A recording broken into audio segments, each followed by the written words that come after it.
Well, good morning, good afternoon, good evening, wherever you are in the world. We are here today together on Co-working Live with Red Worldwide, and we're excited that you're here with us. And we are coming to you live today from Northern California. Well, good morning, good afternoon, good evening, wherever you are in the world. We are here today together. Okay, and so we thank you for just staying with us through some of our tech challenges. This morning, we've had a few things that didn't necessarily go as planned, but again, we treated it as a learning tool. And so we know that as we are getting better at this, we will have less and less of those. And more time with you. Well, with that said, we're going to do our some things today that, of course, will help us to know exactly how to find red and what it is that you can experience when you do find red. So we'll start by letting you know that we are Red Worldwide, and RED is an acronym for Research, Educate, and Develop. We are a nonprofit organization that works with businesses. We are here to help you in everything educational with regards to how to run a business, how to launch your business, how to grow your business, how to protect your business. We offer a lot of different services, and those services that we offer are available to you on our website at redworldwide.org. But we also offer a lot of courses, and those courses are some of which are available also on our website, and some are available on our sister websites that we have. And we want to make sure that you know that we are here for you. At every stage of business, we have something that we can offer your companies. And if you are even in the very rudimentary stages where you are learning about business and you have an idea, we can even help you flesh some of those out. We have some online appointments that you can schedule where you can get, a discovery session, and the discovery sessions are available to you by going to our website, and you'll see there where you can schedule an appointment, and you'll be able to find the correct type of appointment for you. But in the meantime, in between time, we are going to go today into our Smarter Start Bootcamp, which we use this particular boot camp to help you in every aspect of learning what you need to know about starting your business or restarting your business, pivoting in an industry.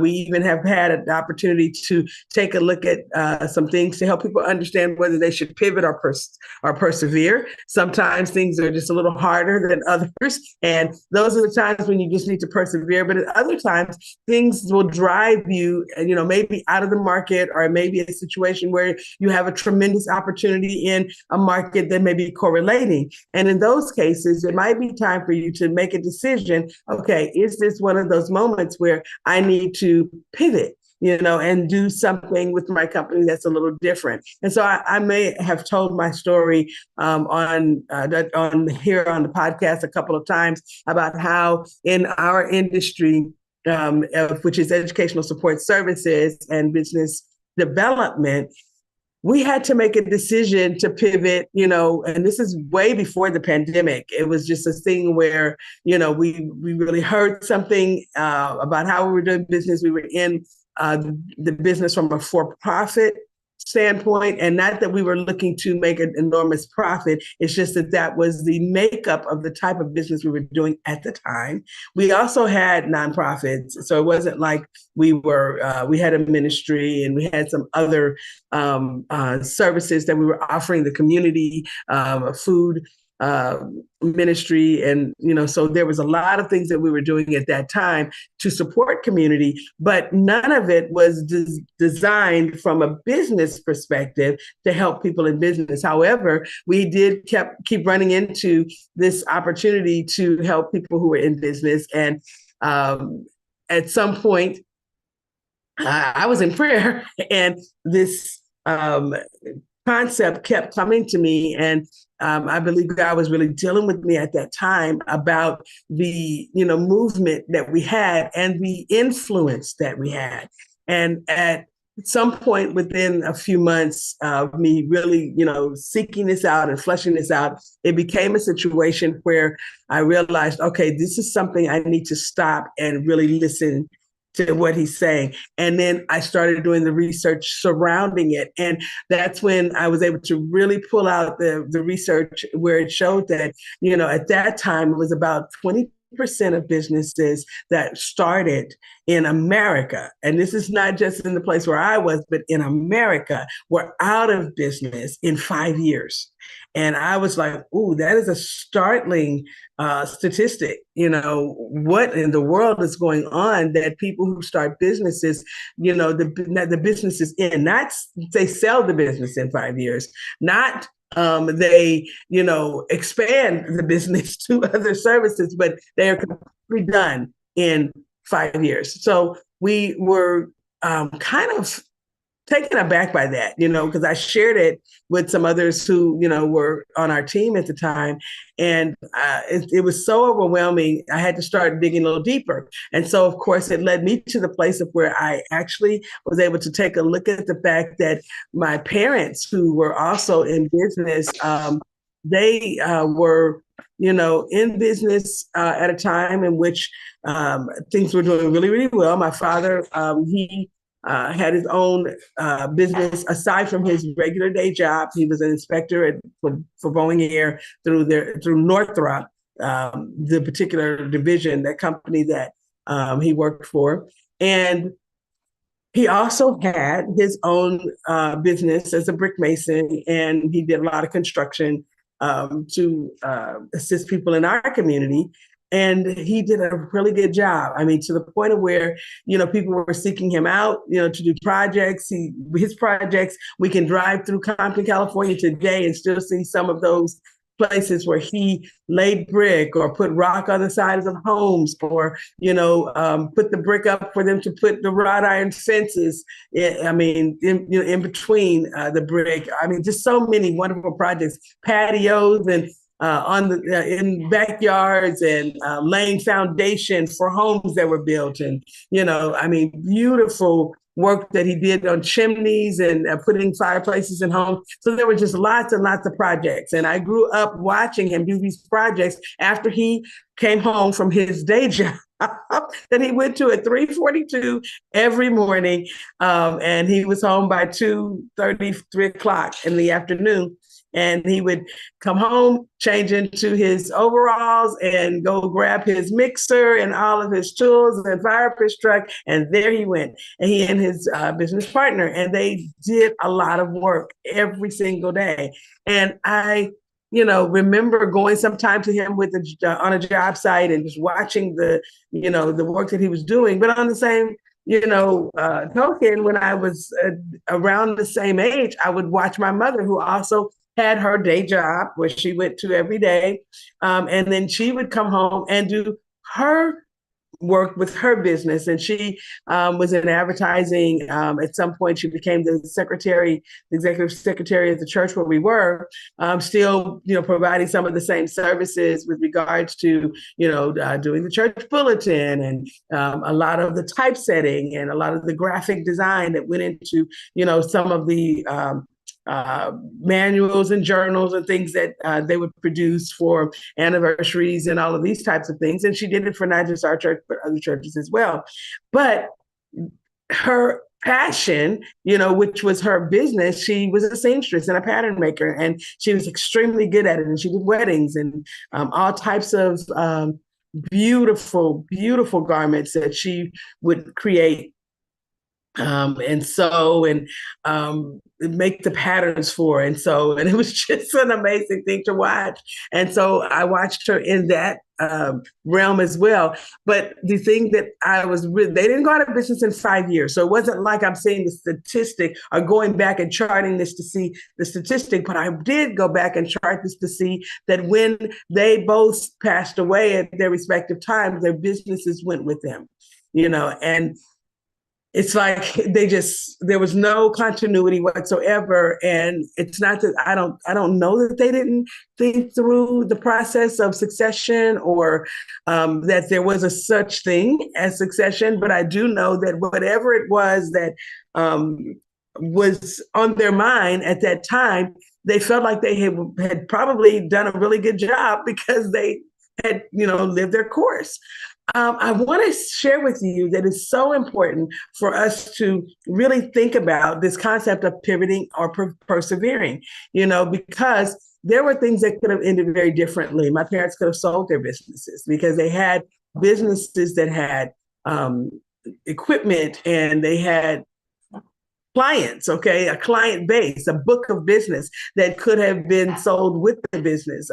There were, there was branding. There was all types of things that made that business very valuable. And there was a revenue stream. And some of it, my mother's business ran very lean because she didn't have a tremendous overhead. So her profit margin was tremendous, in what she did. And I remember having these kinds of conversations with her. Of course, I didn't know what it was called at the time. I didn't understand that it was profit margin or anything like that. But I did understand when she told me how much her business made, what that meant. In other words, that was what she made after her expenses. So, and I knew that they had a tax person that would come, and then when they would do their taxes, that they actually were, writing off the different things, with regards to the business, because I remember hearing some of that and being part of those conversations. Now, why am I sharing this? Because I want you to understand how I was so profoundly affected that I made the decision to actually, listen to what it was that was being spoken to me and turn my attention to this particular issue with businesses. And so whereas we were consultants and we were providing services under a different name, a different company name, and it was for profit, we were, we had a client base, but the thing that was really prevalent to me at time was that there was a type of need, that we were not able to provide for in the industry, or I should say, from the perspective of where we were at that moment. So we had to kind of make a decision, how we would do it. And it came to me that we would provide the service as a membership. And that pivot, wasn't a pivot for that business, because what we did was we started the new company as a nonprofit and we sold the business, all of the book of business, to the nonprofit for a really good price. And when we did that, when I say a really good price, it was $1, I think. Okay.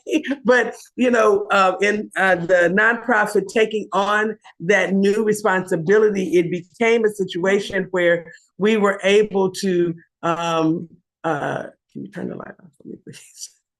Look, thank you. Okay. We were able to take our focus now and provide to the group of people that we were working with a suite of services that they could take advantage of at a price that they could afford or free. Because of the way that we did it, we were able to get grants, we were able to get other funding given to us to provide these services to businesses. And it became something that we expected,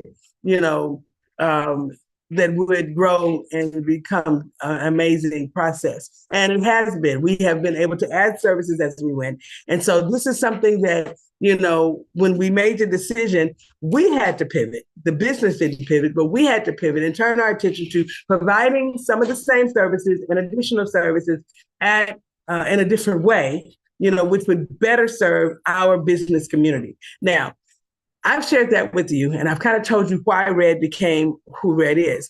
I need you to kind of take a look at what you're doing and see if what you're doing still serves the community that you intended to serve at the level you intended to serve it, or if it's something that you could do a little differently that might make it so that it's more mutually beneficial. Because sometimes we start off in a position where we are wanting to serve people, and our businesses becomes a burden, in that it costs us too much money to run it the way that we're trying to do it.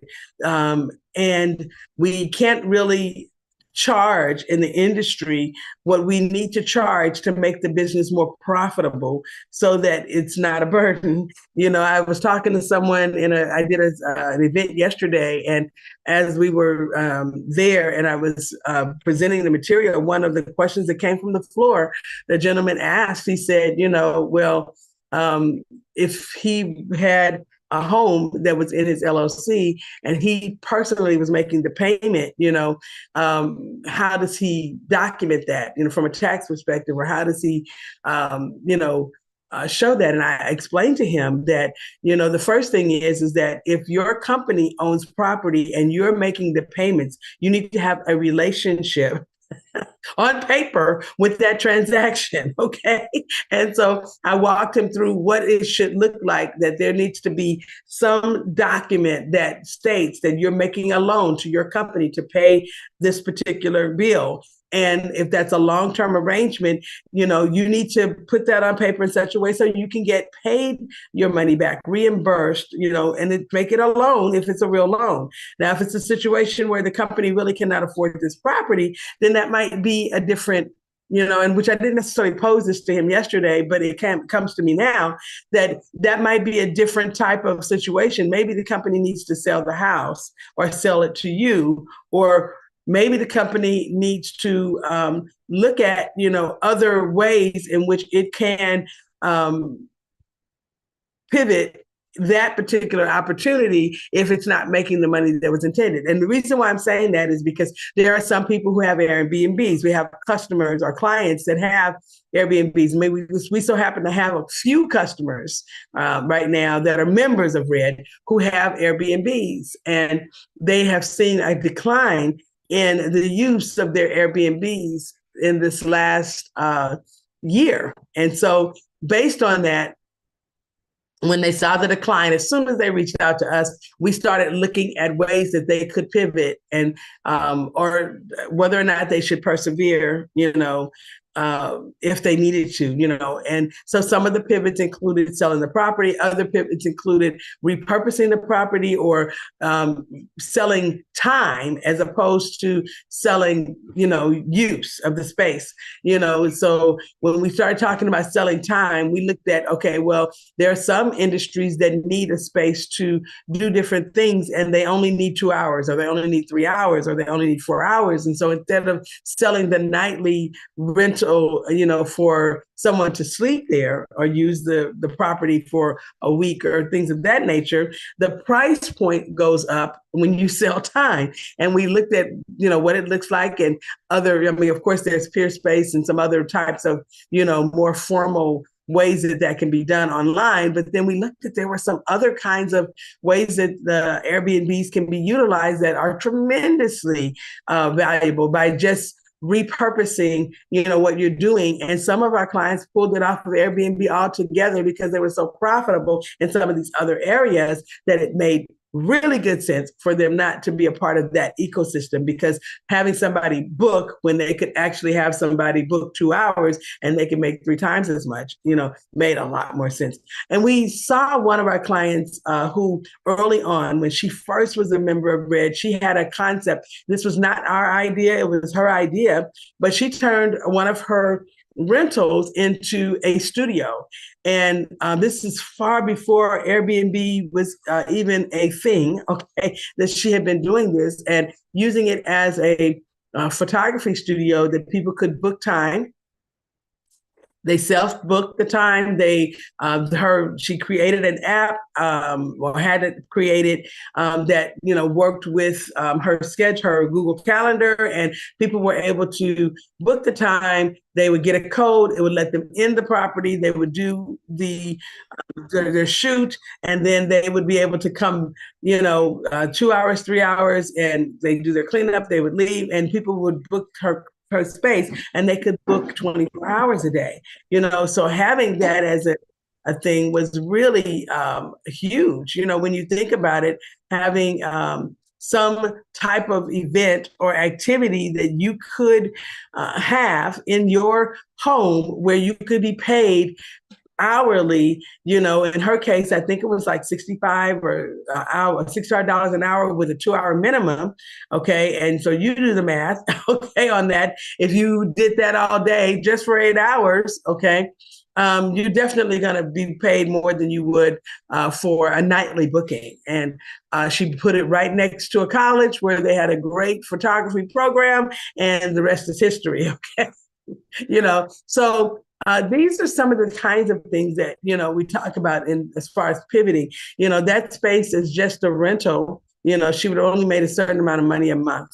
As Airbnb, when Airbnb became a thing, she could make a little bit more using it as an Airbnb, but as a studio and hourly rate, there was no match, for that in the industry at that time.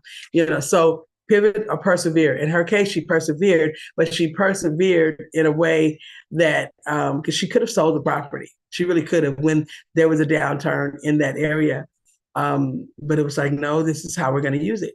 And it was right next to some of her other rentals because she also owned apartment complexes. And so it was quite interesting, to see, her whole enterprise and how it worked. But what I'm going to talk to you about right now is what can you do?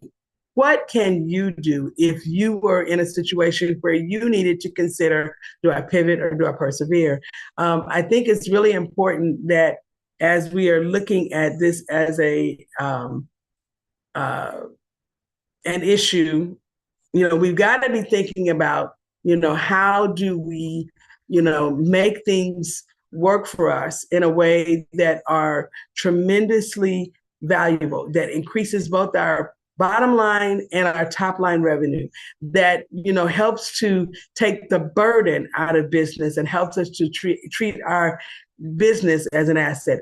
How do we get there? Okay, so let's take a look at a couple things because I want us to have this on our mind and in our heart, because sometimes I have to tell you, our businesses sometimes can be like a baby, I talk to people about how, you're growing your business and it's taking time out of your schedule and, you're really trying to understand, all of the things that go along with it and the financial part of it, boy, it becomes wow, it becomes tremendous because it's like every month those bills come, okay? And you have to look at, okay, did we do enough business this month? Did we really make a profit? Or are we at a point of where not only did we not make a profit, but we also, actually now we're funding the company from our own, resources. And so we have to get this to the point of where we understand that financial fluency is a life skill.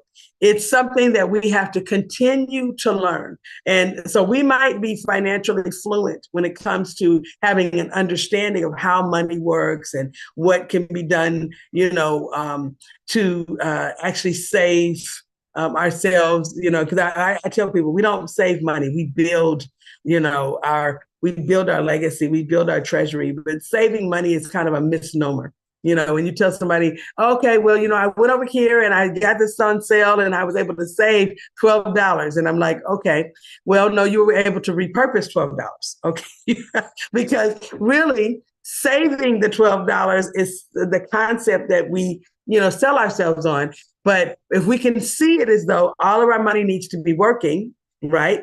And because it's currency and it needs to be flowing, right? So all of our money needs to be working. And so if we repurpose the $12 and not spend it on this particular thing, that means it's now available to what? To either grow in some type of a wealth product, okay, or be utilized in another area that it might be needed. All right. But we're never letting money sit, because that is a old system thought process that really will have us putting money, stockpiling it somewhere, and it may not grow at all, when we have this concept of saving. Saving money comes from a place, and we don't have time enough to teach on this today, but it comes from a place in time where resources were scarce. And so a scarcity mindset, which Crystal Morgan is going to talk to us about some of these things, hopefully this Wednesday. But, having a scarcity mindset will have you operating in your business in a way that is not beneficial, that is completely and totally something that would be, it would drive you into another area that is very, very dangerous in business. And so when we are thinking of things from a scarcity mindset, sometimes we don't take the risks that we need to take. Sometimes we are also, serving people in a way that is not necessarily as beneficial because we're always conscious of how much did they pay. Okay. And so having the scarcity mindset really does not help us at all. But understanding that, when we are able to see things, from the standpoint of, okay, I'm looking at this and I have this concept of the money, wealth, legacy thing, this pillar kind of thing. Every part of our finances is sitting on a foundation, and what's holding that, thing together are these pillars: money, wealth, and legacy. And so when we look at it, we look at it from the standpoint of what money is anyway, it's a language, it's an expression of value. And I want to really show you this because I've kind of, used this slide when I have taught, and it kind of gave people a different perspective of understanding what money really is. Here we see people and they're speaking a language, right? They're using their hands to speak sign language. Now, the one thing I can say is that if you're in the room and you don't speak sign language, then you probably didn't understand a word of what they said. And that's how a lot of us feel when we're in the room and we're doing business and we don't speak the money language, okay? When we cannot speak the language of money, we feel like other people are speaking a language that we do not understand. They're doing things in business and in financial matters, and we don't have the opportunity to participate because we don't understand the language. Money is the immediate expression of value. It is a medium of exchange in which we exchange our goods, our services, and even our ideas. We use money to transfer the goods and services to the places where they need to be. We walk into a store and we see something that we need and we exchange cash for that particular thing and we walk out of the store. So it's an immediate expression of value. In its form of cash, it's a one-for-one expression. So what does that mean? That means that when we walk in and we see something that is worth $5, we pay $5 for it, unless we have a few coupons. We walk in and we see that a particular service is going to cost us, $2,000. We pay $2,000 for it. We might pay for it over time, okay? But we're going to pay $2,000 generally for that service. And sometimes if we pay for it all at once, we may get a little bit of a discount. But generally speaking, it's a one-for-one medium of exchange, cash, okay? But when we're looking at the concept of money, we have to understand that a lot of people don't have a problem with money. They have a problem with fluency. They don't speak the language of money well enough to participate actively in the wealth system. So what that means to them is that, going back to our two people, let's go back there. Here they were. They're walking down the way and they're speaking to each other in sign language. And here we are watching and we cannot participate. Why? Because we don't speak the language well enough to participate in that conversation. So when we're looking at wealth, how do money and wealth correlate? Well, wealth is an elaboration of our money conversation. It signifies growth and its potential. And so I want to share with you a couple things with regards to that, because when we're thinking about the concept of money, okay, and wealth, we have to kind of look at this thing in a perspective that wealth is really building from the transactions that we may have, the one-on-one or one-for-one transactions that we may have, participated in. And it's a more complex conversation about growth and potential. Okay. When we have had interactions in which people have paid us for a particular service or a particular, maybe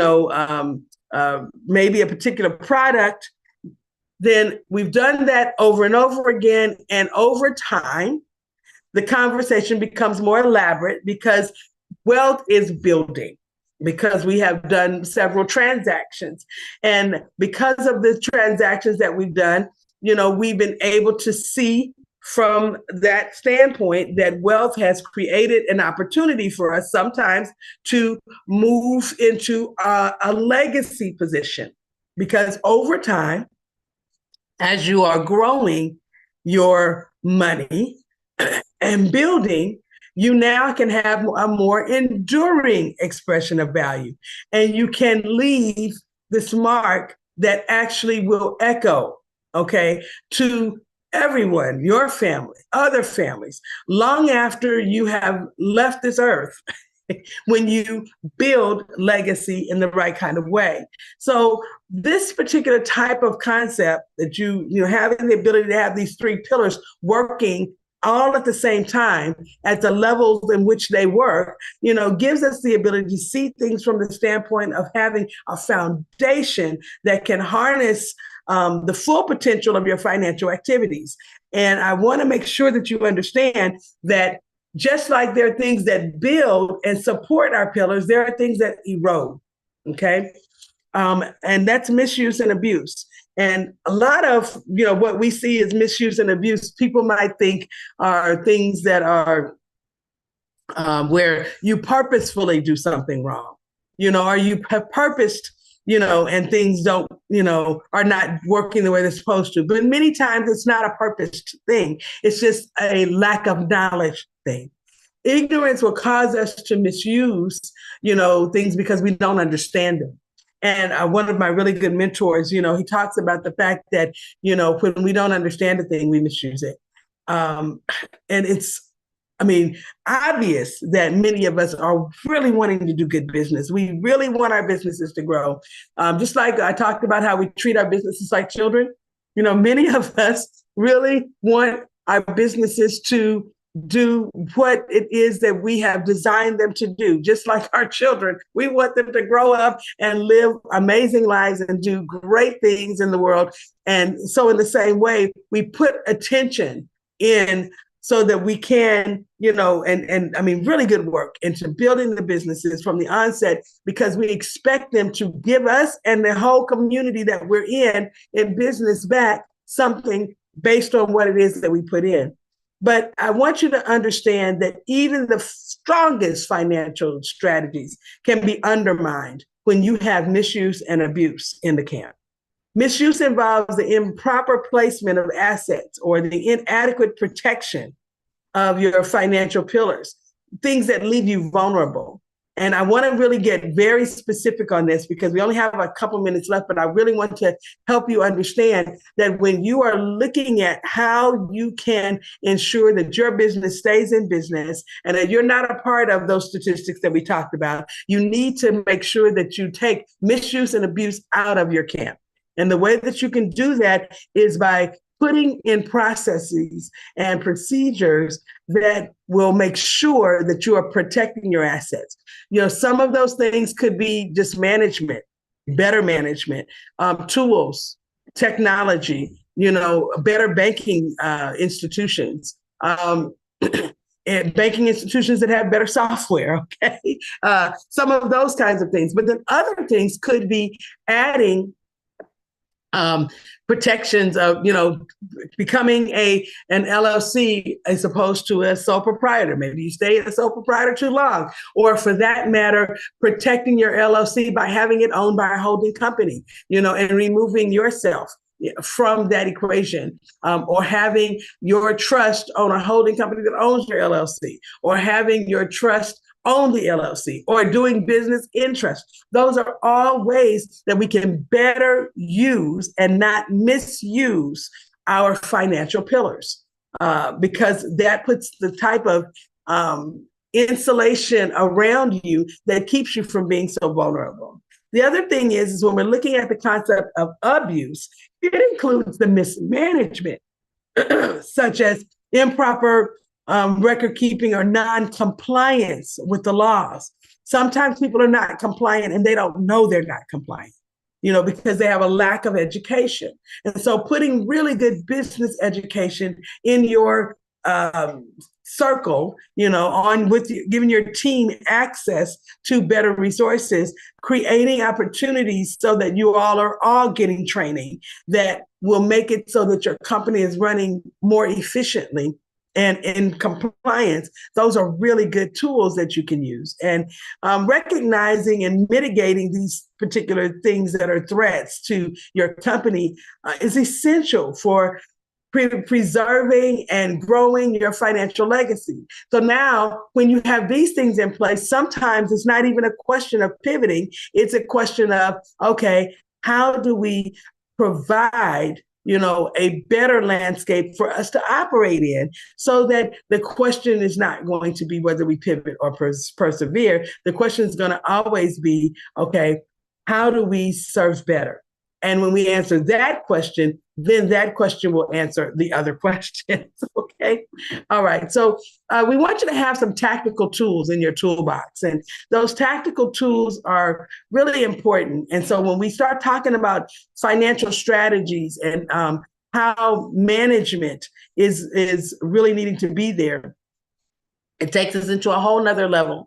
On a future Smarter Start Bootcamp, we will go further into this, and we will kind of talk about, how do we master some of these things, and what are the things that we can put in place to help us with mastery. Today, we just wanted to uncover and help you get just a little bit of a sense of, okay, how are we going to make sure that our company stays in business and that the company is actually able to do business on its own, and we are not it's not on life support, and we're not the life support that it's on, okay? Because really, the true mastery of any domain begins with understanding its language. And when you begin to understand the financial languages and the languages that actually affect your company, then you can position yourself so that you will be in a better position to do business better and to move things in a way that is going to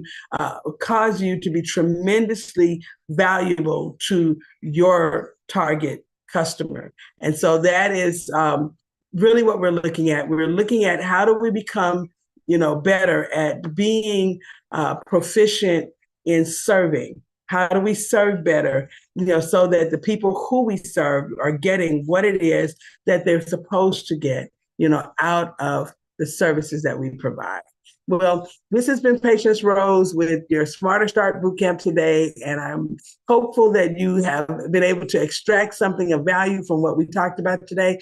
I'm really hopeful that you're being able to take some of it and begin to use it, right now, to at least change the way you see your business. Your business as an asset is not a concept that's really taught very many places. We are not taught to see the business from that standpoint. And so when we see the business from the standpoint of it being an asset, then it changes how we treat it and what we do to protect it and to separate it from other things so that it can thrive on its own and it can give back to us what it is that we have been giving to it. Well, we hope to see you again next time.